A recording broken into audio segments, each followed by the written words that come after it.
भेटायलाच पाहिजे। आरक्षणचा लढा आजचा नाही, आरक्षणचा लढा 40 वर्षापासून चालू आहे। तर 52% आरक्षण भेटत नाही हे सर्वांना माहिती आहे, आमच्या सारख्याला सुद्धा माहिती आहे। 80 किंवा 200 आमदार खासदार म्हणजे पूर्ण मराठा समाज हा श्रीमंत नाही आहे। त्याच्यानंतर ते भावकीला मिळाल्यानंतर साहजिकच आता हा 100% मिळणार कुणबीनं, त्यामुळं त्याला सांगायला कोणी नव्हतं। आज आम्हाला मार्गदर्शन करायला जरांगे पाटील आहे, त्याच्यामुळे आज जो सर्व मराठा समाज आहे हा एकवटलेला आहे।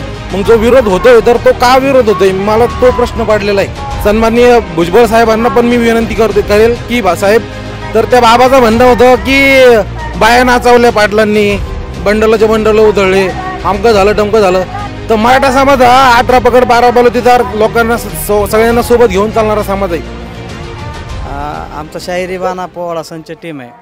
आम्ही जरांगे पाटलाच्या सभेच्या अगोदर आमचा कार्यक्रम होतो आणि प्रत्येक ठिकाणी महाराष्ट्रात खूप मोठमोठ्या सभा झाल्या।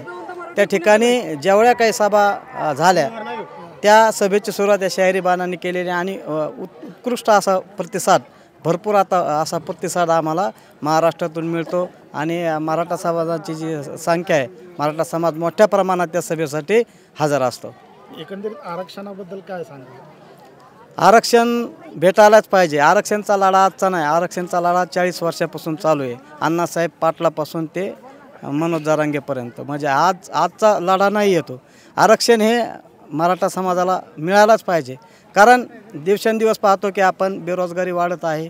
दिवसेंदिवस म्हणजे जो 100 एकरवाला मराठा समाज आहे तो आज 2 एकर 5 एकरवर आलेला आहे आणि परिस्थितीने हातबल झालेला आहे। त्यासाठी शैक्षणिक आरक्षण पाहिजे। सगळ्या क्षेत्रामध्ये मराठा समाजाला आजच्या स्थितीमध्ये आरक्षण मिळालाच पाहिजे। तुम्ही काय सांगाल? आरक्षण मिळालंच पाहिजे। ओके, हा जो गरजवंत मराठ्यांचा लढा आहे त्याच्या संदर्भात आपण अजून सुद्धा जाणून घेऊ। काय सांगाल? जरांगे पाटील जे सांगेल ते तोरण आणि जे बांधेल ते तोरण, जे सांगेल ते धोरण राहील। आम्ही त्यांच्यासाठी आज येणारी 25 तारीख ही जर त्यानं सांगितलं तर 25 तारखेला आम्ही मुंबईला यायला सुद्धा तयार आहोत। मराठा समाजाला कशा पद्धतीचं आरक्षणाची आज गरज आली त्याच्याबद्दल? कुणबी मराठा समाजाला कुणबीमध्ये पाहिजे, कारण की जर 52% जेव्हा शासन जे बी माहीत असेल तर 52% जेव्हा आरक्षण भेटत नाही हे सर्वांना माहिती आहे, आमच्या सारख्याला सुद्धा माहिती आहे की 52% जेव्हा ते आरक्षण भेटत नाही, त्यामुळं आम्हाला कुणबीमधूनच आरक्षण पाहिजे, आम्हाला गरज आहे त्याची। हो बरोबर आहे, कारण की 188 किंवा 200 आमदार खासदार म्हणजेच पूर्ण मराठा समाज हा श्रीमंत नाही आहे। बाकीचे राहिलेले सर्व जे गरजवंत मराठे ते आजच्या कंडिशनला जे बी येईल ना ते सर्व जे आहे ते गरजवंतच मराठे, ज्याला गरज आहे ते आज म्हणजे कोणाला प्रचार करायची गरज नाही आहे, काही नाही आहे। जे सगळे येऊ राहिले ते स्वतःच्या यानं यायला लागले, आज फॅमिली सगळे यायला लागले इथं। तर ते गरज आहे म्हणून आमची पिढीला आम्हाला कळतंय, जे आम्हाला कळतं त्याच्यामुळे आम्हाला असं वाटतं की आमच्या पिढीला, येणाऱ्या पिढीला तरी ही तकलीफ नाही व्हायला पाहिजे, म्हणून आज आम्ही हा लढा लढतोय। जर पुढे जरांगे पाटील जे सांगेल त्यासाठी आम्ही येणारी तारीखसुद्धा ते जे सांगेल ते आम्ही ती दिशा ठेवू।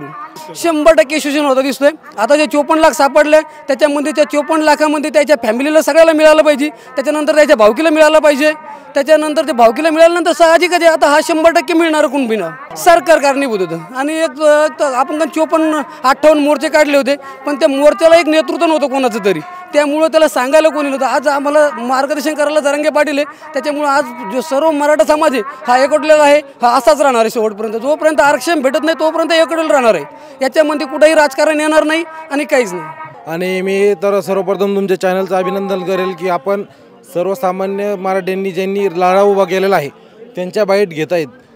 जर का बघितलं तर मोठे जे न्यूज चॅनलवाले आहेत तर ते इस्त्रीवाल्या किंवा फॉर्च्युनरमधून उतरलेले मोठ्या लोकांच्या बाईट घेतात, परंतु तुम्ही सामान्य लोकांच्या बाईट घेत आहेत त्याबद्दल ते एकदा टाळ्या झाले पाहिजे। माझा परिचय, मी हरेंद्र राऊत पाटील, मी काजळगावहून आलेलो आहे सभेला। मी उच्च शिक्षित आहे, माझं पोस्ट ग्रॅज्युएशन झालेलं आहे आणि मी पोलीस भरतीमध्ये होतो, पोलीस भरती मारत होतो। मी 2012मध्ये मी परभणी येथे भरतीला उतरलो। माझा रूममेट होता जो की माझाच मावस भाऊ होता आणि तो विदर्भातला होता। तर माझा मावस भाऊ आणि मी एकाच ठिकाणी भरतीला उतरलो। मला 171 मार्क होते, आमचं मेरिट लागलं 172 मार्कावरती आणि ओबीसीचं मेरिट लागलं 168 वरती, त्याला मला सेम मार्क होते। तो तिथं परभणीला आता सध्या पोलीस सेवेमध्ये आणि मी सध्या शेती करतोय। म्हणजे दुर्दैव बघा आमचं, म्हणजे माझाच मावस भाऊ एकीकडं तो पोलीसमध्ये सेवेमध्ये रुजू झाला आहे, कारण की तो ओबीसी तिकडचा असल्यामुळे विदर्भाकडचा। मग जरांगे पाटलांनी मी त्यावेळेसपासून माझ्या डोक्यामध्ये एक खटकत होतं की असं भेदभाव का? एकाच राज्यामध्ये सरकार एकच, राज्य एकच, सगळ्या गोष्टी सेम असताना हा नातं एकच, आमच्याच रक्तमासातले सगळे आमचे बांधव. ऑलरेडी आमचे 6 कोटी मराठ्यापैकी जवळपास अर्धे आमचे मराठे हे OBC मध्ये पहिलेच गेलेले. मग जो विरोध होतोय तर तो का विरोध होतोय, मला तो प्रश्न पडलेला आहे.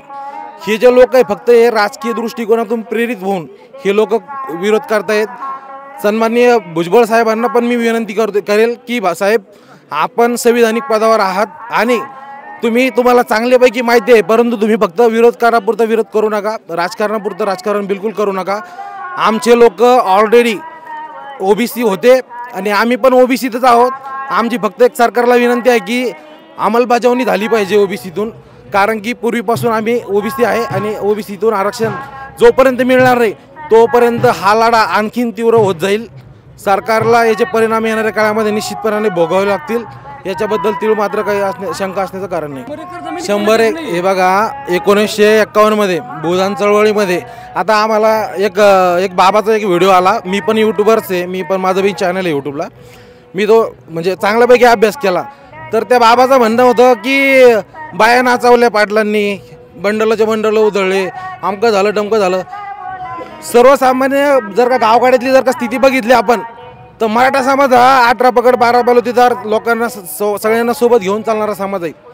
आणि मराठ्यांच्या ठीक आहे भूदान चळवळीच्या काळामध्ये मराठ्यांनी त्या ठिकाणी स्वतःहून जमिनी दान केल्या. त्यानंतर सिलिंग ॲक्ट आला 1976 मध्ये इंदिराजींच्या काळामध्ये. त्यावेळेस पण मराठ्यांच्या जमिनी त्यामध्ये गेल्या. आम्ही काहीच नाही बोललो त्यावेळेस पण. ठीक आहे सरकारचा कायदा आहे त्यांनी केलं. नंतर काय झालं, उत्पत्ती वाढत गेली, नंतर जमिनीच्या वाटण्या झाल्या आणि त्याच्यातून कुठेतरी आता जमिनी कमी होत चाललेल्या आहे शेतकऱ्यांच्या, नाही का. त्याच्यामुळे आणि एकंदरीत सध्या जे स्पर्धेचं युग आहे त्याच्यामध्ये क्वालिटी आमच्यामध्ये चांगली गुणवत्ता आहे, सगळ्या गोष्टी आहेत. जर का सरकारचा जर का आपण सर्वे बघितला तर त्याच्यामध्ये मराठा समाजाचे भरपूर पोरं त्यांच्या गुणवत्तेच्या आधारावर लागलेले आहेत नोकरीला. आणखीन जर का आम्हाला जर का आरक्षणामधून जर का OBCच्या कोट्यातून आरक्षण जर भेटलं आम्हाला तर निश्चितपणाने आमच्या मराठा समाजाचा जो तरुण आहे, आता मीच उदाहरण द्यायला तुम्हाला, मी पोस्ट ग्रॅज्युएट आहे परंतु मी शेती करतोय सध्या. म्हणजे एक अडाणी माणूस वाळलेल्या लाकडाच्या मागं फिरतोय वाखरामागं, आणि मी पण उच्च शिक्षित असून मी पण तेच काम करतोय. हे कुठंतरी भेदभाव हा संपला पाहिजे आणि निश्चितपणाने आज काळाची गरज आहे आरक्षणाची. आम्हाला शिक्षणामध्ये मराठवाड्यामध्ये ज्या कुणबी नोंदी सापडत आहेत तर ते सरकारकडून कसा प्रतिसाद आहे? काही काही भागात सापडत नाही आहेत मराठवाड्यामध्ये अशी परिस्थिती. हे बघा विषय असा आहे की त्या काळी एवढे कोणी शिकलेले नव्हते. त्या काळी कोणाला माहीत नव्हतं की भविष्यामध्ये असं काही होईल आणि आपण नोंद करून घ्यावं कुणबीची. त्यावेळेस भोळे बाबडेच होते आमचे वडील असू द्या, आजोबा असू द्या, पंजोबा असू द्या, त्या ज्यांच्या नोंदी झालेल्या. परंतु 54 लाख नोंदी राज्यभरात सापडलेल्या आहेत.